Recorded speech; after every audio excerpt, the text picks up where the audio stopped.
മുറ്റത്തൊരു പന്തലിട്ട് പന്തലും മേലോല ചാത്തി തോരണം തൂക്കും പെണ്ണെ നിന്റെ കല്യാണം പെണ്ണെ നിന്റെ കല്യാണം. എനിക്ക് ആശയം മാഷ നാടോടി നൃത്തവും കൂടിയായ പ്രവേശനോത്സവം.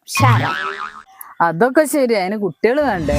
ദേവി ടീച്ചറെ, നിങ്ങൾ എന്തെങ്കിലും ഒരു ഐഡിയ പറ കുട്ടികളെ കിട്ടാൻ വേണ്ടിയിട്ട്. ആ മാഷേ, ഞാനൊരു ഐഡിയ പറയാ. ഇവിടെ 5 വയസ്സായ ഒരു മോനില്ലേ, പക്ഷെ മോന്റെ വിദ്യാഭ്യാസം ആഞ്ഞോളിമുക്ക് ഗവൺമെന്റ് സ്കൂളിൽ തന്നെ നടത്തണം, എന്നാലേ ഭാഗ്യമുണ്ടോ. CBSE സ്കൂളിൽ ചേർക്കാൻ വിചാരിച്ച്, എന്നാ പിന്നെ നിങ്ങൾ പറഞ്ഞ സ്കൂൾ ചേർക്കാം. ഇതുപോലെ ഓരോരോ പുരയിലും കയറി ഞാൻ പറഞ്ഞാ പോരെ. ആ ബെസ്റ്റ് ഐഡിയ. എച്ചമായ നിങ്ങൾ എന്നെ വേഷവും കെട്ടി പോണോ, അപ്പൊ നാട്ടുകാർക്ക് ആർക്കും മനസ്സിലായാലോ. നമുക്ക് ഇങ്ങനെ സമയം കളയാനല്ല, നമുക്ക് ഇപ്പം പോയാൽ 4 കുട്ടികളെ കിട്ടും. വാ ടീച്ചറെ. നമുക്ക് ഈ സ്ഥലത്തേക്ക് ടൂർ പോകണേട്ടാ. താത്തേ, ഞങ്ങൾ ഇവിടെ ഉള്ള ആഞ്ഞോളിക്ക് സ്കൂളിന് വരികയാണേ. അപ്പൊ ഇവിടെ കുട്ടികളുണ്ടോന്ന് അറിയാൻ വേണ്ടിട്ട് വന്നതാ. ഞങ്ങളെ കല്യാണം കഴിഞ്ഞിട്ട് 1 മാസമായിട്ടേ ഉള്ളൂ. കല്യാണം കഴിഞ്ഞ് 1 മാസം ആകുന്നതിന് മുന്നേ നാട്ടുകാർ ചോദിക്കും വിശേഷമായില്ലേ വിശേഷമായില്ലേ.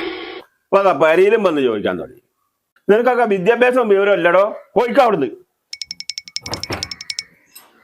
ലേശം ദേഷ്യക്കാരനാന്ന് ഞങ്ങളൊന്നും വിചാരിക്കരുതേ. എന്നാ ശരി.